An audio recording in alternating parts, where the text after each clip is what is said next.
Que le Seigneur soit béni pour ce moment merveilleux qu'on passe dans sa présence. Et je suis content de voir le retour de notre frère Michel, qui était parti au soleil pendant quelques temps. Que le Seigneur te bénisse, bienvenue. C'est toujours une joie pour nous de pouvoir nous retrouver dans la maison du Seigneur pour le louer comme nous l'avons fait et pour adorer le Seigneur. Amen. Et si ce matin tu es venu dans la présence du Seigneur, c'est que tu es venu pour quelque chose. J'espère que tu n'es pas simplement venu parce qu'on a un rendez-vous à l'église, parce qu'on est dimanche, mais j'espère que tu es venu ce matin avec une attente particulière dans ta vie. Tu es venu pour que le Seigneur te parle, pour que le Seigneur te dise quelque chose. Ne fût-ce qu'un mot ou une parole suffit. Amen. Parce que mieux vaut entendre une seule parole du Seigneur que d'être bourré de plein de choses, plein de paroles du monde qui n'apportent rien dans ta vie. Alors je te prie ce matin de disposer ton cœur, de simplement écouter la parole de Dieu, de ne pas me regarder moi, parce que moi je suis un homme comme toi, je suis faillible comme toi, j'ai des faiblesses comme toi, des défauts comme toi, et peut-être que je ne parle pas aussi bien français que toi tu le fais, mais simplement tends l'oreille et entends ce que le Seigneur a à dire ce matin. Amen. Alors sans plus tarder, nous allons ouvrir nos Bibles, nous allons lire dans Genèse. Genèse 2, le verset 15. Et ce qui est bon dans la parole de Dieu, c'est toujours de repartir au commencement de toutes choses. Quand les choses ne vont pas, quand on est dans une avancée avec le Seigneur, c'est toujours bien de se rappeler qu'est-ce qui a été fait ou dit au commencement. Genèse chapitre 2, verset 15 nous dit « L'Éternel Dieu prit l'homme et le plaça dans le jardin d'Éden pour le cultiver et pour le garder. » Amen. L'Éternel Dieu prit l'homme et le plaça dans le jardin d'Éden pour le cultiver et pour le garder. Ce seul verset que nous lisons après la création de l'homme, Dieu le premier jour, troisième, sixième, Dieu crée l'homme et Dieu décide de le mettre quelque part dans un endroit, dans un jardin. Et la Bible nous dit, le Seigneur nous révèle dans quel but il place l'homme dans ce jardin. La Bible dit pour cultiver le jardin et pour le garder. Alors quand tu lis ça, je pense que une des premières réflexions que tu dois avoir, mais pour le garder de quoi? On peut comprendre l'aspect cultivateur, l'aspect entretenir le jardin, comme on voit les jardiniers ce qu'ils font. Mais le Seigneur rajoute pour cultiver et garder. Alors garder le jardin de quoi? Ici on voit la première fonction de l'homme. La première fonction que Dieu donne à l'homme qu'il a créé, c'est une fonction de sentinelle. Amen. Une fonction de sentinelle, de gardien, de guetteur. Et le thème de ce matin, c'est la sentinelle de l'Éternel. Je voudrais qu'on puisse aborder ce thème et que chacun essaye de se retrouver. Dieu crée l'homme et le place dans un endroit et il dit, tu vas cultiver ce lieu, tu vas veiller sur ces lieux, tu vas garder ces lieux, sous-entendant qu'il peut y avoir des choses extérieures, des choses que moi je n'ai pas mis dans ce jardin, qui peuvent venir troubler la quiétude, troubler le plan que moi j'ai fait. Et je regardais un peu dans le dictionnaire la définition du mot sentinelle. Et là, le dictionnaire nous dit que la sentinelle est un soldat qui fait le guet pour garder un camp, une place ou autre chose. Donc c'est un soldat. Quand on voit l'aspect d'un soldat, le soldat est une personne qui est formée, qui est entraînée, qui est armée, qui n'hésite pas à dégainer son arme pour défendre quelque chose, selon l'ordre qu'on lui a donné. Et ici, Dieu donne l'ordre à l'homme de cultiver et de garder le jardin.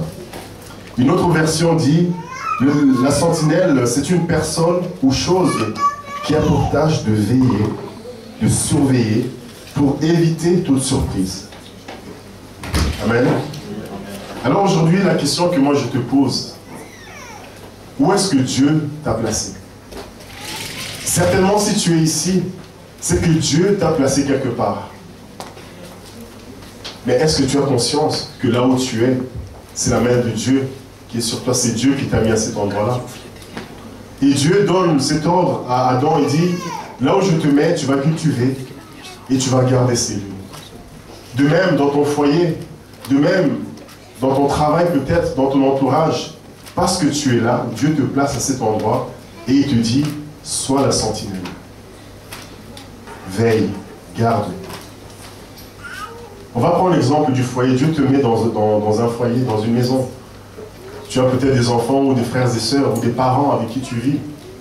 Mais parce que tu connais le Seigneur, tu deviens la sentinelle de Dieu. Et Dieu te dit, cultive et garde. Mais cultiver quoi? Et garde quoi? Garder de qui? Cultiver la présence du Seigneur autour de toi. Cultiver la parole de Dieu autour de toi. Enseigner la parole de Dieu aux enfants, à tes enfants si tu en as, à ton mari s'il ne croit pas, à ton épouse si elle ne croit pas, à ton entourage s'ils sont des païens. Cultiver l'amour de Dieu autour de toi. Cultiver la présence du Seigneur autour de toi. Parce que quand Dieu a placé Adam et Ève dans le jardin, ils étaient dans la plénitude de la présence du Seigneur. Et Dieu leur dit, cultivez cet amour, cultivez cette communion, cultivez cette relation, veillez sur les choses sur lesquelles je vous ai mis gardien. De même, Dieu te met gardien de quelque chose. Mais il dit, cultive, cultivez et pour le garder. Et garder de quoi? Quand nous lisons plus bas dans Genèse, qu'est-ce qui s'est passé? Il y a quelqu'un qui est rentré dans le jardin, quelqu'un qui n'avait pas sa place dans le jardin. Quelqu'un qui ne devait pas être là, mais qui est venu troubler le plan que Dieu avait formé pour l'homme. Satan. Et comment est-ce qu'il a opéré Satan? Il s'est approché de qui? Non pas d'Adam, mais il s'est approché de Ève. Et il est venu avec des paroles flatteuses, trompeuses, pour semer le doute en elle, par rapport à ce que Dieu avait réellement dit. Voilà pourquoi Dieu a dit, gardez. Il a mis pour cultiver, pour planter. Donc si toi tu n'annonces pas la parole de Dieu, tu n'enseignes pas à ton entourage, tu n'enseignes pas à ta famille, il dit attention, il y en a un qui va venir, qui est très rusé. Il va venir de manière dissimulée, petit à petit. Il va venir par des choses que les enfants ont des contacts quotidiennement, la télévision, l'internet, les amitiés extérieures, des choses que même toi, tu as des contacts avec au travail. Et Satan s'immisce tout doucement. Et il te sème des paroles flatteuses. Des paroles qui ressemblent un peu à la parole de Dieu. Des paroles qui sont douces à tes oreilles, mais qui tout doucement t'éloignent du plan que Dieu avait pour toi. Et on voit la conséquence. Adam et Ève sont mis dehors du jardin. Allez maintenant cultiver la terre. Va maintenant travailler la terre. Alors qu'initialement, cela n'était pas dans le plan de Dieu. Alors Dieu te place quelque part. Il te place à un endroit. Parce que tu es son enfant. Il dit veille. Sois la sentinelle. Veille sur tes intérêts. Veille sur les choses que j'ai mis entre tes mains. Cultive ces choses. Cultive mon amour autour de toi. Cultive ma présence autour de toi. Et certainement, tu seras béni. Toujours dans la continuité, quand nous lisons dans 1 Pierre 5, le verset 8, au verset 9, voilà l'avertissement que Dieu donnait dans le jardin qui est écrit noir sur blanc dans la parole. Dans 1 Jean 5, le verset 8 à 9. 1 Pierre, pardon. Le Seigneur dit, soyez sobres, veillez. On peut dire, soyez sobres, guettez. Soyez une sentinelle. Votre adversaire, le diable, rôde comme un lion rugissant, cherchant qui le dévorera. Verset 9. Résistez-lui avec une foi ferme, sachant que les mêmes souffrances sont imposées à vos frères dans le monde. Voilà, le Seigneur dit, tu es une sentinelle, veille, guette, parce qu'autour de toi, il y a une personne, Satan. Ses intentions ne sont pas bonnes. Il n'a pas de bonnes intentions à ton égard, à l'égard de tes biens, de ta famille, parce qu'il sait qu'il a très peu de temps. Alors il est là, il guette autour de toi. Mais le Seigneur te dit veille. Il dit sois éveillé spirituellement. Sois éveillé et conscience des choses qui se passent autour de toi. Apprends à lire les signes des temps. Apprends à lire les circonstances, les choses qui arrivent autour de toi. Il dit veille, on le verra plus bas. Veille même sur ton âme. Veille sur ton âme. Parce que nous avons cette promesse que le Seigneur dit revient très bientôt. Et que nous avons très peu de temps ici-bas. Alors, lors de la convention, quand j'étais intervenu sur un thème, il y avait beaucoup d'intervenants lors de la convention. Et l'une des pensées qui nous était venue, qu'on a partagée, c'est que nous devons savoir également qui nous sommes en tant qu'enfants de Dieu, notre identité en tant qu'enfants de Dieu. Que Satan va tout mettre en place pour nous ébranler, pour nous déstabiliser, pour nous tromper.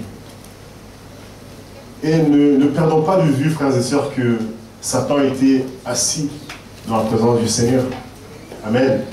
Et que même dans sa chute, il a gardé toute sa puissance. Mais le Seigneur l'a déjà vaincu, nous le savons. On ne va pas rentrer là-dedans. Mais sachant que Satan est un être très rusé. Est un être qui connaît la parole de Dieu, même mieux que nous. Amen. Et qu'il utilise cette parole, la détourne. Je peux vous citer un verset, et je change juste un mot de ce verset-là, et le verset perd tout son sens. Amen. Et nous pensons que c'est la parole de Dieu. Non, ce n'est plus la parole de Dieu. Parce que la Bible nous dit que celui qui ôtera un seul iota de cette parole, on ne peut rajouter ni ôter un seul mot, une seule phrase, même une ponctuation de la parole de Dieu. Amen. Mais Satan, il va s'approcher de vous. Il va ôter un mot. Et tu vas dire, oui, c'est toujours la parole de Dieu. Ou il va venir vers toi, il va te confronter. Et toi, qu'est-ce que tu fais? Tu vas vouloir débattre la parole de Dieu avec Satan. Non. Quand nous voyons l'exemple de Jésus, quand Satan s'est approché de lui, Jésus lui a répondu simplement par la parole. Amen. Il n'a pas cherché à le convaincre. Il n'a pas cherché à lui faire changer d'avis. Il a simplement pris la parole. Satan lui réplique une parole un peu détournée, faussée. Jésus prend la parole, il est écrit que. Le Seigneur dit, cultive ce jardin, garde-le, préserve-toi, préserve ton entourage, cultive la connaissance de la parole de Dieu autour de toi, cultive la connaissance de la parole de Dieu dans ta maison, dans ton foyer, là où tu es, cultive cette parole, parce que Satan est très rusé. Amen. Amen. Et la parole dit, il rôde comme un lion. Et les lions, quand vous voyez les reportages animaliers, ils cherchent simplement une occasion pour sauter sur la proie. Une seule. Une faille, simplement. Une personne qui s'isole. Ou bien un enfant, ou je ne sais pas comment on appelle le petit de... Un veau, si vous voulez, un exemple. Simplement un animal qui s'isole, et là, tous se jettent dessus. Alors toi, comment est-ce que tu peux t'isoler de la parole de Dieu? C'est quand tu t'en écartes. Quand tu la laisses de côté. Quand tu vagues à tes occupations et tu oublies la parole de Dieu. Tu t'éloignes, tu t'isoles et tu deviens une proie facile. Amen. Le Seigneur dit, veille, sois éveillé spirituellement. Guette, tu es un soldat de Dieu. Amen. Nous allons passer dans le Nouveau Testament. C'est toujours le même thème dans Marc.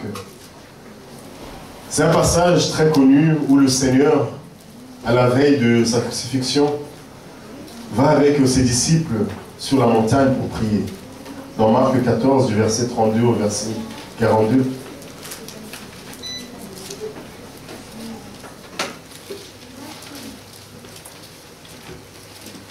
Marc 14, du verset 32 au verset 42. Donc Jésus va à la montagne, il prend avec lui quelques-uns de ses disciples. Il prend Pierre, il prend Jacques, et il prend Jean avec lui pour aller prier. Parce qu'il était dans un état émotionnel, un état spirituel qui nécessitait qu'il se mette dans la présence du Père pour que le Seigneur le fortifie par rapport à ce qu'il allait subir. Et nous lisons au verset 32 d'abord. Ils allèrent ensuite dans un lieu appelé Gethsémané. Et Jésus dit à ses disciples, « Asseyez-vous ici pendant que je prierai. » Donc ils étaient plus nombreux que 4. Mais il a laissé un groupe et il est parti avec les plus proches. Donc voyez un peu cette relation, cette intimité avec le Seigneur que ces trois-là avaient. Si je peux dire, ils étaient privilégiés. Le Seigneur Jésus a dit, venez avec moi. Je compte sur vous, venez, on va aller un peu plus haut. On va monter un peu plus loin dans la montagne. Il prit avec lui Pierre, Jacques et Jean, et il commença à éprouver de la frayeur et des angoisses. Il leur dit, mon âme est triste jusqu'à la mort. Restez ici et veillez. Encore une fois, il dit, restez ici et veillez. Donc il leur demande, soyez ma sentinelle. Veillez sur moi pendant que je m'en vais prier. Mon état d'âme, mon état d'esprit, j'ai besoin de votre soutien. Il a pris avec lui les trois disciples, apôtres, à devenir les plus proches. Venez et il leur donne cette fonction. Avec cet ordre, veillez. Cela sous-entend prier. Ne fût-ce qu'une heure, le temps que j'aille m'entretenir avec le Père. Mais vous, guettez. Gardons toujours à l'esprit qu'un gardien, celui qui veille, il veille contre quelque chose. Pour ne pas être surpris selon la définition que nous avons lue. Un soldat, quand il fait le guet, c'est pour éviter les attaques. Amen. Et le Seigneur, ne pensez-vous pas que le Seigneur était bien conscient de cette définition du mot sentinelle, quand il leur dit veillez. Puis, ayant fait quelques pas en avant, il se jeta contre terre et pria que s'il était possible, cette heure s'éloigne de lui. Il disait, Abba Père, toutes choses te sont possibles, éloigne de moi cette coupe. Toutefois, non pas ce que je veux, mais ce que tu veux. Et il vint vers les disciples qu'il trouva endormis. Et il dit à Pierre, non pas à tous les trois, il dit, et il dit à Pierre, Simon, tu dors. Tu n'as pu veiller une heure. Tu n'as pu veiller une heure. Veillez et priez, afin que vous ne tombiez pas en tentation. L'esprit est bien disposé, mais la chair est faible. Vous n'avez pas pu veiller une heure, il leur dit. Et maintenant, il tourne la situation vers eux, il dit, veillez pour vous-même, priez pour vous-même. Votre esprit est bien disposé, vous voulez marcher avec moi. Vous m'aimez, je le sais, mais la chair que vous portez est faible. Donc nous devons également veiller, être la sentinelle de notre propre vie. Amen. Amen. Le Seigneur leur dit, soyez vos propres sentinelles, veillez sur vous-même, sur votre âme, sur votre esprit. Parce que la chair que vous portez est attirée vers les choses du monde. La chair que vous portez est faible, elle a des faiblesses, des désirs, des choses qui sont contraires à ma volonté. Mais il dit, veille sur toi-même. Comment est-ce que tu fais pour veiller sur toi-même? C'est une question. Comment fais-tu, Papa Emmanuel, pour veiller sur toi-même? Sœur Agathe, comment tu fais pour veiller sur toi-même? Le Seigneur dit, veillez, priez. Parce que la chair est faible. L'esprit est bien disposé, mais la chair, elle est faible. Il s'éloigna de nouveau, fit la même prière, il revint, les trouvant encore endormis, car les yeux étaient appesantis. Ils ne surent que lui répondre. La chair. Voilà un peu, on peut continuer la troisième fois la même chose. Le Seigneur dit, déjà de un, il te place quelque part. Ce qui t'entoure, il dit, tu es la sentinelle de ces choses. Veille. Veille à communiquer, à cultiver l'amour. Veille à cultiver ma présence, à cultiver ma parole, à cultiver la crainte de mon nom. Veille sur ces choses. Et puis il te dit, toi la sentinelle, maintenant, veille sur toi-même. Parce que ta chair, même si tu veux faire ces choses, ta chair est faible. Même si l'esprit est bien disposé. Alors comment tu fais? Tu dois persévérer dans la prière. Persévérer dans la lecture de la parole. Persévérer dans le jeûne et la prière si tu le fais. Il dit, fais ces choses, pratique ces choses, pour justement ne pas être surpris. Et quand nous lisons au verset 41, il revint pour la troisième fois et leur dit, dormez maintenant et reposez-vous, c'est assez. L'heure est venue, voici le Fils de l'homme est livré aux mains des pécheurs. Levez-vous, allons. Voici celui qui me livre s'approche. Voyez, on verra plus loin, le rôle de la sentinelle, c'est de veiller. Amen. C'est de voir au loin l'ennemi arriver. C'est de voir au loin la situation difficile venir. C'est de voir au loin que, non, il y a une tempête qui s'annonce. Je vais sonner la trompette pour que le peuple s'apprête et s'en aille. Il y a certaines villes qui sont peut-être proches des océans, qui sont sujettes à comment on les appelle, les hurricanes, tout ça, les vents violents, les tsunamis, et mettent certainement en place des systèmes quand il y a quelque chose, des alertes commencent à sonner dans la ville. Donc il y a des gens qui sont là pour veiller, ils surveillent comment est la météo aujourd'hui, quel est le niveau de la marée aujourd'hui. Dès que ça atteint un certain niveau, on tire la sonnette d'alarme, tout le monde entend, s'apprête, prend ses affaires et part. Et de même, ses disciples étaient partis avec le Seigneur sur la montagne. Le Seigneur s'attendait peut-être à ce que eux puissent l'avertir que non, voilà, celui qui te livre arrive. Le rôle que le Seigneur leur avait donné, veillez, veillez sur moi pendant que je prie. Regardez à gauche, à droite, devant, derrière, veillez sur moi. Soyez mes sentinelles pendant que je m'entretiens avec le Père. Mais ils n'ont pas pu, ils n'ont pas vu venir le Fils de l'homme qui venait livrer, le Seigneur. Ils n'ont pas vu arriver le danger. Ils n'ont pas vu arriver l'ennemi. Et le Seigneur dit maintenant, c'en est assez, reposez-vous. Je prends le relais maintenant. Vous voyez que les disciples ont échoué dans cette tâche.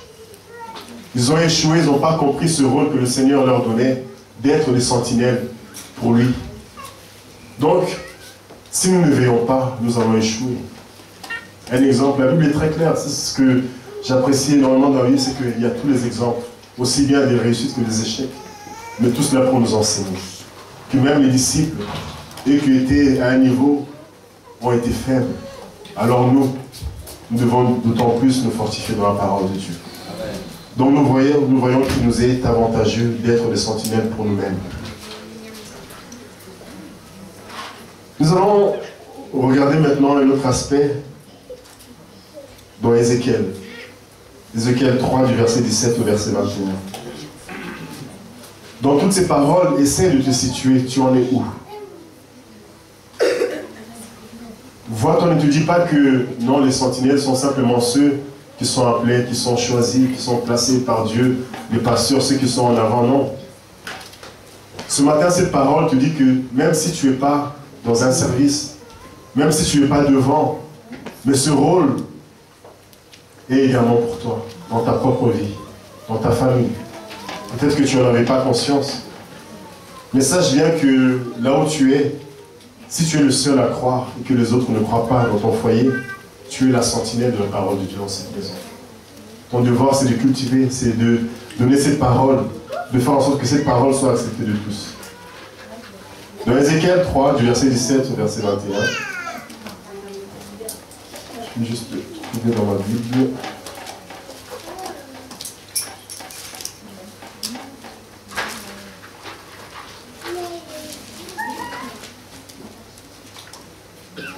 Ézéchiel 3, 17, 21. Nous lisons. Voilà Dieu qui parle, qui s'entretient avec Ézéchiel et lui dit: Fils de l'homme, je t'établis comme sentinelle sur la maison d'Israël. Très clairement, comme sentinelle. Voilà l'ordre maintenant que le Seigneur lui donne. Tu écouteras la parole qui sortira de ma bouche et tu les avertiras de ma part. Tu écouteras la parole qui sort de ma bouche et tu les avertiras de ma part. L'ordre que le Seigneur donne à Ézéchiel, toi qui es ma sentinelle. Tu es peut-être là aujourd'hui, tu es une sentinelle, une personne que le Seigneur utilise. Le Seigneur dit, tu écouteras ma parole et tu les avertiras. Cette parole est, comment je peux dire, c'est un avertissement à toi qui entends la parole de Dieu. Toi qui la gardes et qui refuses de la transmettre, c'est un avertissement que le Seigneur donne. Si le Seigneur te parle, c'est que c'est un privilège que tu as d'entendre la voix du Seigneur. Amen. Que peut-être d'autres n'ont pas. Le Seigneur te donne des paroles, des choses à dire, et toi tu prends la décision, tu as ce choix. Est-ce que je le dis? Est-ce que je ne le dis pas? Déjà, c'est un avertissement pour toi. Ce qui suit va le confirmer. Le Seigneur donne un exemple. Quand je dirai aux méchants, tu mourras, si tu ne l'avertis pas, si tu ne parles pas pour détourner le méchant de sa mauvaise voie et pour lui sauver la vie, ce méchant mourra dans son iniquité. Et je te redemanderai son sang. Amen. Amen. On peut dire que c'est une question de vie ou de mort. Une question de vie ou de mort. Donc le Seigneur tire une sonnette d'alarme. Toi tu l'entends, mais tu n'avertis pas le peuple. Le Seigneur dit, cette nation, je vais la détruire, cette personne mourra. Parce que la voie que cette personne emprunte n'est pas bonne. Le Seigneur te donne la parole, dit, va dire à ce frère de se repentir. Va dire à ce frère de revenir. Parce que certainement, cette voie qu'il emprunte le conduit à la mort. Certainement, ce qu'il fait n'est pas bon à mes yeux. Et je vais sévir. Amen. Amen. Souvenons-nous d'Abraham, l'intercession qu'il a faite pour Noé. Il a reçu, il a entendu ce que Dieu a dit. Je vais détruire. Pardon pour Lot. Sodome et Gomorrhe, ce qu'il a dit. Abraham a entendu. Et qu'est-ce qu'a fait Abraham? Il a intercédé. On peut dire il est allé à la barre devant Dieu pour plaider la cause de son neveu. Mais toi, tu entends la parole, tu entends l'avertissement et tu gardes. Le Seigneur dit attention. Si cette personne meurt, si cette personne s'éloigne de moi, parce que la mort, ce n'est pas forcément une mort physique, ça peut être une mort spirituelle. Le Seigneur dit, tu auras à me rendre des comptes. Parce que je t'avais demandé d'avertir et tu ne l'as pas fait. Mais si tu avertis le méchant et qu'il ne se détourne pas de sa méchanceté, de sa mauvaise voie, il mourra dans son iniquité. Tu sauveras ton âme. Toi, tu sauveras ton âme. Voilà ce que le Seigneur dit. Dans l'Église, il établit des personnes. Il établit des dirigeants, les pasteurs, les anciens, les diacres, des personnes qui ont des dons de prophétie, de vision. Même toi qui es là, tu te dis, je n'ai pas de don, mais si tu entends une parole du Seigneur, et tu sais que cette parole s'adressait à quelqu'un, ne garde pas cette parole pour toi-même. Va simplement la transmettre telle que tu l'as reçue. La sentinelle, on voit dans cet exemple, il dit, doit être une personne qui est proche du Seigneur, parce que ce n'est pas donné à tout le monde d'entendre la voix du Seigneur. C'est une personne qui doit pouvoir discerner la voix du Seigneur quand le Seigneur parle. C'est une personne dans tout le brouhaha qui peut traverser notre esprit, doit pouvoir se dire, ces paroles, c'est le Seigneur qui me parle, dont je l'entends, et j'agis conformément à elle. L'ordre du Seigneur, écouter et avertir. Dans Ézéchiel 33 du verset 1 au verset 7. La parole de l'Éternel me fut adressée en ces mots. Fils de l'homme, parle aux enfants de ton peuple et dis-leur. Lorsque je fais venir l'épée sur un pays, et que le peuple du pays prend dans son sein un homme et l'établit sentinelle, si cet homme voit venir l'épée sur le pays, sonne la trompette d'alarme et avertit le peuple, et si celui qui entend le son de la trompette ne se laisse pas avertir, et que l'épée vienne le surprendre, son sang sera sur sa tête. Amen. Voilà un autre exemple. Toi, tu joues ton rôle de sentinelle. Mais nous qui sommes là, qui entendons l'avertissement, nous devons également faire quoi? Obéir, entendre et nous soumettre à ces paroles. Mais si tu entends l'avertissement et tu lèves les épaules, tu gonfles la poitrine, tu dis non, moi, non, non. Le Seigneur dit que si le malheur te surprend, parce que tu as été averti, tu as entendu ma parole et tu n'as pas écouté, et ton sang sera sur ta propre tête. Amen. Donc toi qui entends la parole de Dieu, tu as également un rôle à jouer. Et il continue, il dit, il a entendu le son de la trompette et il ne s'est pas laissé avertir, son sang sera sur lui. S'il se laisse avertir, il sauvera son âme. Si la sentinelle voit venir l'épée et ne sonne pas de la trompette, si le peuple n'est pas averti et que l'épée vienne enlever à quelqu'un la vie, celui qui périra à cause de son iniquité, mais je redemanderai son sang à la sentinelle. Voilà, on doit être réveillé. Quand le Seigneur place Adam et Ève, c'est pour surveiller, pour guetter. La sentinelle, c'est celui qui voit venir les choses de loin. La sentinelle, c'est celui qui est éveillé spirituellement. La sentinelle, c'est celui qui entend et qui agit derrière. Il sonne la trompette. On arrive tout doucement à la fin pour donner maintenant des exemples bien concrets de ce que la parole de Dieu nous révèle. Nous allons retourner dans 2 Samuel du chapitre 18, du verset 24 au verset 28. Si tu te dis, je ne comprends pas encore ce que cela veut dire d'être une sentinelle, quelqu'un qui veille. Voilà un exemple, on a 2 exemples, mais le premier qui peut aiguiller. 2 Samuel 18, du verset 24 au verset 28. Je ne lis pas toute l'histoire, mais je prends simplement la partie qui nous intéresse et je vous invite à lire l'histoire. David était assis entre les 2 portes. La sentinelle alla sur le toit de la porte vers la muraille. Donc vous voyez que la sentinelle, tu es une sentinelle, tu ne peux pas être à une hauteur, à une même hauteur que tout le monde, à un même niveau que tout le monde. Tu dois pouvoir voir au-delà de ce que l'homme normal voit. Alors la sentinelle monte en hauteur. David était assis entre les 2 portes, la sentinelle alla sur le toit de la porte vers la muraille. Elle leva les yeux et regarda. Et voici un homme courait tout seul. Il monte et il regarde, il observe. Qu'est-ce qui se passe autour de moi? Est-ce qu'il y a un danger imminent qui arrive? Est-ce qu'il y a une situation qui se présente devant moi? La sentinelle cria et avertit le roi. Le roi dit, si le seul, il apporte des nouvelles. Et cet homme arrivait toujours plus près. La sentinelle voyait toujours l'homme arriver. Seigneur, il dit, roi, je vois un homme arriver. Je vois quelqu'un arriver. Église, je vois cette situation qui arrive. Je vois le Seigneur me montre qu'il y a une tempête qui se prépare. Il y a une tempête qui vient vers nous. Préparons-nous, jeûnons, prions. Levons-nous dans la prière. Il dit, le Seigneur me montre, il y a l'impudicité devant nous. Attention, faisons attention. Il y a peut-être l'hypocrisie parmi nous. Attention. La sentinelle crie, crie, crie. La sentinelle au verset 26 vit un autre homme qui courait. Elle cria au portier. Voici un homme qui court tout seul. Le roi dit, il apporte aussi des nouvelles. La sentinelle dit, la manière de courir du premier me paraît celle d'Achima, fils de Tsadok.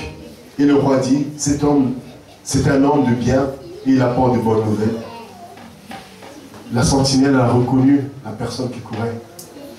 Il a observé, il a vu. Il a dit non, ça c'est de Dieu, ça c'est bon. Cette personne-là apporte de bonnes nouvelles. Voilà ton rôle, d'observer.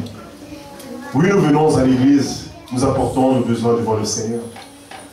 Mais le Seigneur te demande de regarder bien au-delà de tes propres besoins, d'élargir un peu ton champ de vision. Le Seigneur ne te demande pas de regarder simplement tes 2 pieds, où je suis. Il dit de veiller sur toi, oui.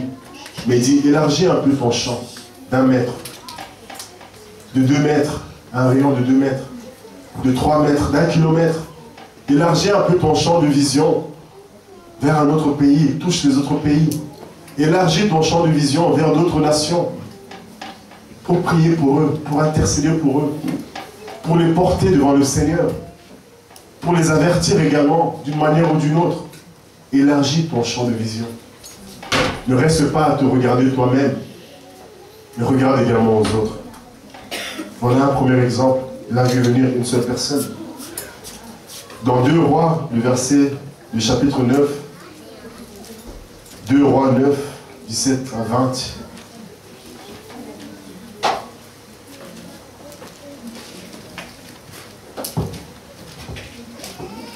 Vous voyez toujours le positionnement de la sentinelle. Si tu dis être une sentinelle, je le redis encore, tu ne peux pas être au même niveau que tout le monde, je peux dire. Tu dois t'élever un peu. Ça veut dire même spirituellement, tu dois un peu être... Tu dois te lever un peu spirituellement. Amen. Verset 17. La sentinelle placée, encore une fois, sur la tour de Jisraël, vit venir la troupe de Jéhu et dit, Je vois une troupe. Joram dit, prends un cavalier et envoie-les au-devant d'eux pour demander si c'est la paix. Le cavalier alla au-devant de Jéhu et dit, ainsi parle le roi, est-ce la paix? Et Jéhu répondit, que t'importe la paix? Passe derrière moi. Toutes ces choses, cette scène, la sentinelle observe toujours. La sentinelle en donna avis et dit, le messager est allé jusqu'à eux et il ne revient pas. Le messager est allé et il ne revient pas. Il a fait une observation. Il n'a pas quitté son poste. Il est resté attentif à la situation qui se passait. Il est resté attentif à ce qui venait. Je vois, Seigneur, je vois une tempête qui approche. Mais attendez, elle se détourne un peu. Elle change de direction. Non, elle revient. Toujours fidèle au poste. La sentinelle regarde et avertit. Joram envoya un second cavalier qui arriva vers eux et dit, ainsi parle le roi, est-ce la paix? Et Jéhu répondit, que t'importe la paix, passe derrière moi. La sentinelle en donna avis et dit, il est allé jusqu'à eux et il ne revient pas. Et le train est comme celui de Jéhu, fils de Nimshi, car il conduit d'une manière insensée. Prêtons attention aux observations que donne la sentinelle de la scène. On envoie un premier messager, il ne revient pas. Un deuxième ne revient pas. Et maintenant, il analyse la chose qui vient devant. Comme le premier. Cette troupe, la manière dont elle vient, elle me rappelle quelque chose. Cette tempête, la manière dont je la vois se former, me rappelle une situation qu'on a traversée, que j'ai vécue. J'ai d'abord vu les gens se refroidir un peu, manquer un culte, deux cultes. Et puis quand on priait, j'ai vu des personnes qui ne se levaient plus. Voilà les observations de la sentinelle. Et j'ai remarqué que quand on donnait la parole, les gens n'ouvrent plus leur Bible pour vérifier les versets. Ils observent. Ils donnent ces observations. Et il dit, oui, je me rappelle, le Seigneur nous avait révélé que quand tu vois ces signes-là, il faut prier pour tel esprit. Amen. Voilà un peu le rôle de la sentinelle. Qui s'élève au-dessus de tout le monde, qui est attentif aux moindres détails, qui sonne la trompette d'alarme, la sonnette d'alarme, qui avertit les autres d'une situation que peut-être tout le monde trouve normale, mais pas lui, parce qu'il a été éveillé à ces choses. Il est éveillé spirituellement, il est élevé. Le positionnement, je le redis encore, de la sentinelle n'est pas anodin.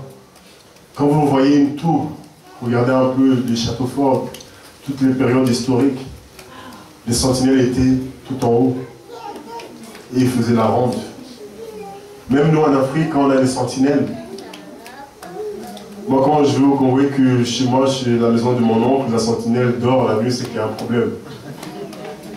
La sentinelle prend la torche, fait le guet pendant que tout le monde dort la nuit. Et en journée, elle se repose. Amen. Elle dort. Mais c'est la nuit qu'il sort avec un chien pour regarder. Mais quand vous voyez une tour et que la sentinelle est au rez-de-chaussée avec tout le monde, en train de bavarder, de parler, et que l'ennemi arrive, comment peut-il avertir? Comment peut-il sonner la trompette d'alarme parce qu'il ne voit même pas les choses qui arrivent au dehors? De même, tu as appelé à t'élever. Ce message n'est pas simplement pour les personnes qui prophétisent, qui ont des visions, non, c'est pour chacun d'entre nous. Le Seigneur nous demande de nous élever spirituellement. Parce qu'il dit encore, et ne l'oublions pas, Satan est très rusé. Satan est très rusé, il est descendu sur ces terres avec toute une armée pour te combattre, pour nous combattre, pour combattre l'Église. Amen. Alors ne te dis pas, je suis plus malin qu'eux. Non. Le Seigneur te demande, sois une sentinelle. Là où je t'ai mis, cultive, garde. Pour ta propre vie, veille sur ton âme. L'esprit est bien disposé, mais ta chair elle est faible, veille. Pour l'Église, il te dit, élève-toi et avertis, sonne la trompette. Sonne et annonce, avertis. C'est tout ce que le Seigneur te demande. Et avant de clôturer, on va prier. Une des choses qui parfois nous empêche de remplir ce rôle de sentinelle quand le Seigneur nous avertit, c'est le doute. Amen. Est-ce que Dieu m'a réellement dit? Et pourtant, tu sais que le Seigneur te parle. Pardon. Tu sais que tu entends la voix du Seigneur. Tu as été exercé, le Seigneur t'a fait grâce de comprendre les choses. Et tu dis, mais est-ce que